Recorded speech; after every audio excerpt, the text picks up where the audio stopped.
પર ગઈકાલે કેવો માહોલ રહ્યો, કેવી તેની વિગતો રહી, કેવા વેચાણ થયા સોના ચાંદીના અને વધેલી કિંમતોની અસર કેવી રહી આ વર્ષે અક્ષય તૃતીયાના શુભ અવસર પર। આ અંગેની આપણે વધારે માહિતી લઈશું। લોકોએ પરંપરા અનુસરવા માટે સોના ચાંદીની ખરીદારી તો કરી, પરંતુ ગયા વર્ષની સરખામણીએ ઓછી ખરીદારી થઈ છે। તો અક્ષય તૃતીયા પર સોના ચાંદીની ખરીદારીની સ્થિતિ કેવી રહી તેની વિગતો મેળવીએ સંવાદદાતા કેતન જોશી પાસેથી। આવો જોઈએ। અક્ષય તૃતીયાના દિવસે આમ તો અમદાવાદ સહિત આખા ગુજરાતના જ્વેલરી શોરૂમમાં ભીડ હોય છે।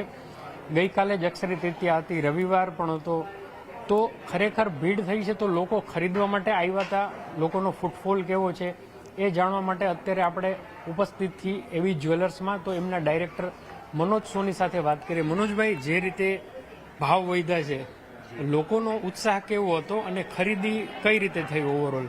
જી, અત્યારનો જે સોનાનો ભાવ છે એ જોતા અને છેલ્લા કેટલાક મહિનાઓથી પરિસ્થિતિ જે રીતે બજારની હતી, લોકોની ખરીદ શક્તિ અને ખરીદવા તરફનો અભિગમ જે હતો એ એટલો ઉત્સાહપૂર્ણ નહોતો, પણ ગઈકાલથી અચાનક જ એમાં બદલાવ જોવા મળ્યો। જાણે આ ભાવ સૌ કોઈ લોકોએ અપનાવી લીધો હોય, સૌ કોઈ લોકોએ આ 1,50,000ની નજીકનો ભાવ સ્વીકાર કરી લીધો હોય એ રીતે ખરીદી કરી। ફૂટફોલ્સ પૂરી બજારમાં ખૂબ સારા રહ્યા, ઓફર્સ પણ બધી ખૂબ સારી હતી। પણ એક વાત મુખ્ય છે જે સમજવાની કે ગ્રામેજમાં એટલો કામકાજ નથી થયા, કારણ કે દરેકના budget in terms of rupees હોય, તો ગત વર્ષ અને આ વર્ષની સરખામણીએ એ ગ્રામેજમાં ખાસો ઘટાડો થાય સરખામણી જો કરીએ તો। બાકી વકરાની રીતે ખૂબ સારો વકરો થયો કહેવાય, પણ ગ્રામેજમાં ઘટાડો થયો એ એક મુખ્ય બાબત છે અમારી ઇન્ડસ્ટ્રીને લઈને। પણ છતાં પણ લોકોને પણ અભિનંદન, સૌ જ્વેલરોએ ખૂબ મહેનત કરી અને સારા ડિસ્કાઉન્ટ્સ આપ્યા। અને તો મનોજભાઈ, જે તમે કીધું ગ્રામેજમાં ઘટાડો આવ્યો, આપણે કદાચ એને પર્સન્ટેજમાં વાત કરવી હોય તો લમસમ કેટલો ઘટાડો ગત અક્ષય તૃતીયાથી આ અક્ષય તૃતીયા?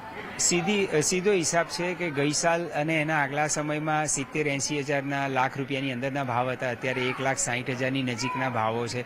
એટલે 50% કરતાં પણ ઓછો ગ્રામેજમાં વેપાર થયેલો છે, જેની અસર ઇન્ડસ્ટ્રીમાં, પ્રોડક્શન વિભાગમાં, સપ્લાય ચેઇનમાં એ ખાસી અસર પડતી હોય છે।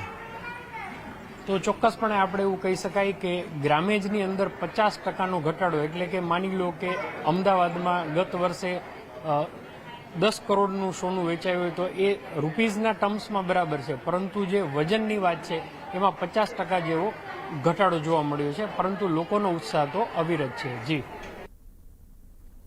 તો આપણે